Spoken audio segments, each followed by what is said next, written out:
Hi everyone, it's Al. This is part two of some videos I've done earlier on saving gas and your heating bill, electric, etc. I've been asked if they'll know any more that I could help you with. So I'm going to start a very simple one. If you live in a 4-bedroom house and there's just two of you, for that matter, if there's, the same thing if you've got a 3-bedroom house and you've got a couple of rooms you don't use, the kids have flown the nest, turn those radiators off in those rooms you don't use. Okay, it's a complete waste of money, your gas bill going through the roof, heating up rooms you don't use. Also, it will mean that the other rooms in your house will probably be a bit warmer, not because the boiler's not got so much to do. So that's a very simple, easy one, and that is to say, just shut those radiators down on the rooms you don't use. Okay, so we move on to number two. A second one does cost you money, I know, but it is quite an important one, I think, and that is to replace your radiator valves on one end with these, and by that I mean a thermostatic rad valve. If you've got these on every radiator in your house, you will save money, and quite a bit, so well worth doing. You can get these radiator valves for anything between £6 to sort of £25, depending on the quality you want to buy. But why not get just a bulk load for all the rads in your house and get a plumber around if you're not keen to do it yourself, and get them done. It will save you a lot of money. I mean, I've got videos on here on my channel that do replacing a radiator valve with a thermostatic one, and you'll see how easy it is to do it yourself. Okay, so that's another one I think very good for saving you gas, electric, or your oil bill if you've got oil boiler. Okay, that's number two. We're going to move on to number three. Right, number three on our list is radiators. Here we have an old radiator that was in my kitchen, and you can see by the brackets and screws it's well old. I'll turn it around, you can see the other side of it. It's old painted, cast iron, weighs a ton, and although they work okay, they're very inefficient.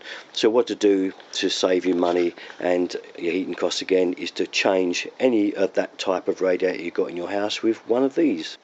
And here is the type that I changed it for, and as you can see, that is a double convector, very modern radiator, and you're basically getting twice the heat output that you was getting for that double down there in BTUs. Okay, so it's a big difference. You change the rad for one of these and your heat efficiency jumps up double. Your house is hotter and it actually costs you less to heat it as well, because they're very efficient.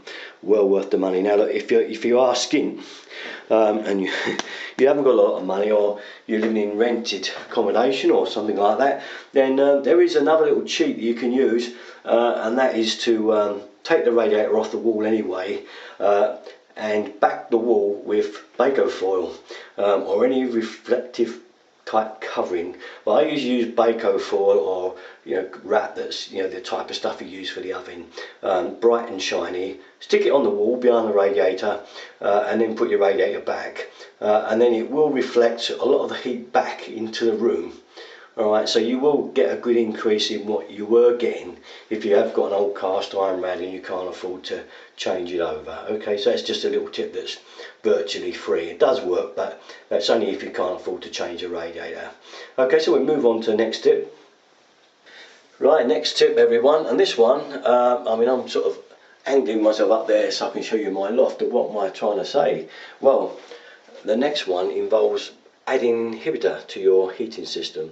Now I've got videos on doing that, and if you've got a combi you will have to add it through a radiator. Again, I've got a video on that, how to add it, so if you're not sure how to do it, there is videos on it. But in a conventional system you've probably got to go up there in the loft and add it to your tank. If you really want to make a really thorough job, if you've got an old system that's never had it in before, I would advise you to actually put cleaner in it for the recommended time that's on the bottle. Could be any amount of time, but just go by the rules that are on the bottle, then drain it all out, then add inhibitor, and your system will run like a dream. And once again, once the sludge and all the black crap is cleaned, you will find your system running like new again, and again it's a big money saver. So this one is a big one, and I'm talking about 20 quid for a bottle of Fernox or any of the inhibitors that are out there. So it's another good money saving tip. Okay, Right, that leads you straight into the very last thing, and it's the most expensive item to change and do really to get you some money back, but it's to do with changing your gas boiler. Mine's down there behind the back boiler there, but it is an A-rated boiler, so I've been done, and it's not more than 4 years old, that one. So I'm getting as much efficiency as I can out of the boiler, but it's something, you know, it's a big expense, but you will get it back. And again, it depends really if you're staying put. If you're living in a house and you know you're going to be there for 5-10 years, you will get your money returned on the fact you've got, you know, an A-rated boiler that is far more efficient than an old boiler that you may have 20 odd years more old.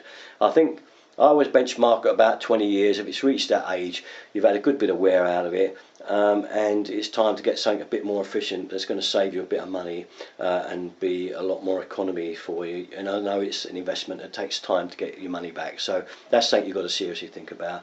It's a bit like the solar panel thing. I've got solar panels on my roof. It's going to take me 5 years, 6 years even, to pay back the cost of fitting them, but after that I will be making money, and I only pay half the electric during the day as well, and I get the fit for 20 years. But that's something else. These are long-term things, and the boiler is a long-term thing to think about. But that's about it. That's all the ones I think I've got. I've got some other tips on here on heating, electric and gas and saving money, and they're all free tips, you know, they don't cost you any money, so worth a look at. I'll post it up, and that's about it. Thanks very much for watching. All my heating, plumbing tips, you know, everything I do, Derek and 33. Thanks very much for watching.